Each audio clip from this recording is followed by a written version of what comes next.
Hello friends, I am teacher Vasan. We went, நாங்கள் சென்றோம் to the ஃபாரஸ்டிற்கு last weekend, கடந்த வார இறுதியில்.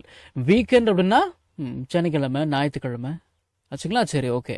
அடுத்தது the ஃபாரஸ்ட், காடு, வாஸ் இருந்தது. வாஸ் அப்படின்னா இஸ் அப்படின்னா இருக்கிறது, வாஸ் அப்படின்னா இருந்தது. the forest was full of tall trees.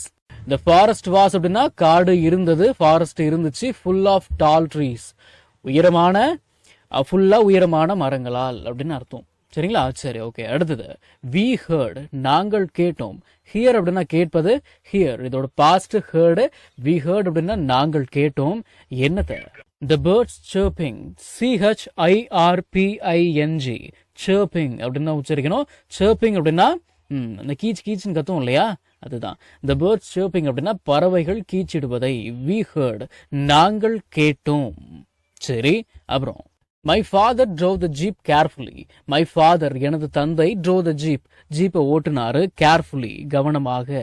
drive இதோட பாஸ்ட் தான் drove. சரிங்களா? மனசுல வச்சுக்கோங்க, மறந்துடாதீங்க. we spotted அப்படின்னா நாங்கள் தற்செயலாக பார்த்தோம் அப்படின்னு அர்த்தம். என்னது? a deer ஒரு மானை. near the lake ஏரிக்கு அருகில் அப்படின்னு அர்த்தம். சரி, இப்ப கவனிங்க. we spotted அப்படின்னா நாங்கள் தற்செயலாக பார்த்தோம் அப்படின்னு அர்த்தம். லேக் அப்படின்னா ஏரி. சரிங்களா? I took many photos with my camera. I took many photos அப்படின்னா நான் நிறைய போட்டோஸை எடுத்தேன். டேக்கு இதோட பாஸ்ட் தான் டுக்கு. டேக்குனா எடுக்கிறது, டுக்குனா எடுத்தாச்சு. I took many photos with my camera. நான் எனது கேமராவில் பல புகைப்படங்களை எடுத்தேன்.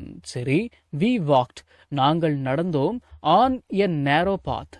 நேரோ அப்படின்னா குறுகிய அப்படின்னு அர்த்தம். சரிங்களா? we walked on a narrow path அப்படின்னா நாங்கள் ஒரு குறுகிய பாதையில் நடந்தோம். path அப்படின்னா பாதை, மனசுல வச்சுக்கோங்க.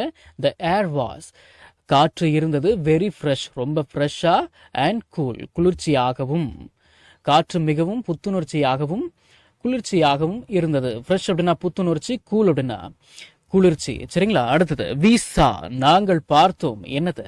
a beautiful waterfall ஒரு அழகான நீர்வீழ்ச்சியை. வாட்டர்ஃபால் அப்படின்னா நீர்வீழ்ச்சி. நாங்கள் ஒரு அழகான நீர்வீழ்ச்சியை பார்த்தோம். we came back home. Come back அப்படின்னா திரும்பி வா. கம் இதோட பாஸ்ட் கேமு. கேம் பேக் அப்படின்னா திரும்பி வந்தாச்சு. we came back அப்படின்னா நாங்க திரும்பி வந்துட்டோம். எங்க? ஹோம் வீட்டிற்கு.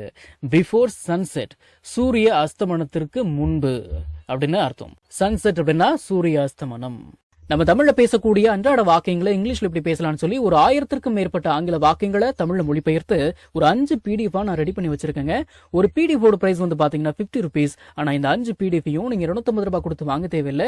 ஜஸ்ட் 199 rupees பே பண்ணி நீங்க வாங்கிக்கலாம். இந்த PDFஸ்ல இருக்கக்கூடிய 1000 வாக்கியங்களும் பேசக்கூடிய வாக்கியங்கள் தானே தவிர இந்த சென்டென்ஸ் கொடுத்து வச்சிருக்காங்களே இதை நான் எங்க பேச போறேன் அப்படின்ற ஃபீலே உங்களுக்கு வராது. இதை நீங்க PDF ஃபார்மேட்ல வாங்கிக்கிறதால உங்களுடைய ஃப்ரீ டைம்ல PDF ஓபன் பண்ணி போன்லயே லேர்ன் பண்ணிக்கலாம். நீங்க பணம் அனுப்பின உடனே வாட்ஸ்அப் மூலமா உங்களுக்கு 5 PDFையும் அனுப்பிடுவேன். So what are you guys waiting for? ஸ்கிரீன்ல தெரியுற நம்பருக்கு இப்பவே வாட்ஸ்அப் பண்ணுங்க, இல்லனா கால் பண்ணுங்க.